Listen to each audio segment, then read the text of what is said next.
Hello there and welcome to another Coffee with Colm, and thank you for joining me. This week I want to talk to you about fear. Fear holds many people back, and the challenge is that we have to overcome fear. Fear is a fact of life. Way back in ancient times when our forebears were running from saber-toothed tigers, well then fear was a very important part of our makeup.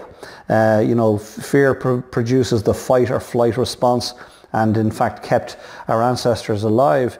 But in today's world, there aren't too many of us going to meet saber-toothed tigers on our way to pick up a coffee. But in today's world, the question remains, why does fear still exist? Fear is very real. It's very real for you and very real for me. And the question I want to ask is, why do some people appear to be fearless and others appear to be fearful? Truth be told, all people feel fear, and the difference between the apparent hero who rushes through and succeeds and the coward who holds back is simply how they respond to fear. Fear doesn't go away for anybody. I'm reading a very interesting book at the moment called Homo Deus, A Brief History of Tomorrow. And the author is talking about where humankind itself is headed. In doing so, he's referring back to history, and he's talking about, at one point, he's talking about Hitler and his book Mein Kampf, in which Hitler states that every young soldier that arrived to the Western Front in the First World War was at first excited to be there, and then almost immediately was consumed by fear, and had to wage a relentless internal battle just to basically stay sane. And that Hitler himself overcame fear eventually in the winter of 1915-16. And Hitler realized that he had a choice. Either fear was going to master him or he was going to master fear. And of course we know what happened. By the winter of 1915-16, Hitler had gotten to the point where he was completely in control of his own fears. Now, I'm not portraying Hitler, by the way, as any role model whatsoever, except to say that he's somebody that you and I can at least relate to, and we can relate to the fact that there's a man who overcame his fears. We know what happened. So overcoming fears is one thing. What we choose to do with that overcoming, a completely separate thing altogether. If we fast forward to today, you and I, and we ask ourselves, do we feel fear? The answer is yes. Regularly in my role as Managing Director of Carambola, I feel fear in having to handle stuff that I'd prefer I didn't have to handle at all. I'd prefer if my mother came in and kissed it all better. Or indeed, there are times when I'd prefer if I was able to delegate particular tasks or phone calls or meetings out to others, simply because I myself am fearful. In fact, in this very week that we've just come through, there were several instances where I, as Managing Director, had to step up and had to fight my own fears and pick up the phone and make some very awkward and very challenging phone calls. So it was a case of pick up the phone and face my fear or cower under it. And delighted to say that I picked up the phone, faced my fears, and as it happens, and as often happens when you face your fear, the fear itself is a phantom. And delighted to say that the situations were resolved satisfactorily. When I'm talking to groups, and in particular groups of kids who are transitioning between primary school and secondary school, because that's really the first big transition for most of us, those kids feel fear for sure. And they're walking in 1st of September. In fact, in this last few days, many have walked in feeling the type of fear we're talking about. Walked in and the stomach is churning with butterflies. And I tell these kids that the butterflies don't ever really go away as we go through life. What we need to learn to do is we need to learn to train our kaleidoscope, wonderful word, train our kaleidoscope of butterflies to fly in formation.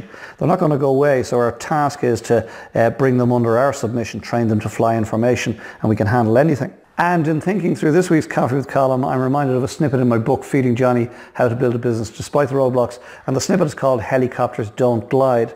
And in Helicopters Don't Glide, I tell the story of Robert Kiyosaki, who today is a famous author and educator in the area of finance.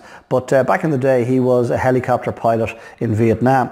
And he was trained when training to be a helicopter pilot, he was trained that, if you're flying and your helicopter engine dies, well, your craft is going to fall, it's going to crash for sure, right? He was trained that in that event, you can just imagine he'd be trying to pull back on the stick for dear life to try and save himself. But in fact, his training was completely counterintuitive. Apparently, when a helicopter engine fails, the thing to do is in fact to push the joystick forward basically pointing the nose towards the earth, and then allow yourself gather speed. Told you it was counterintuitive. Allow yourself gather speed before you hit, so that when the time is right, just before you're about to hit, you then pull back on the joystick, and apparently the aircraft levels out and gives you the best chance of survival. Told you it was counterintuitive, right? But as it happens, Robert Kiyosaki's engine did actually fail over the ocean, and he didn't want to, but he was trained to push forward. So he pushed forward on the joystick, the nose of the helicopter moved forward and pointed towards the ocean as it happens. He gathered speed, and just at the last minute he managed to level out and thankfully survived.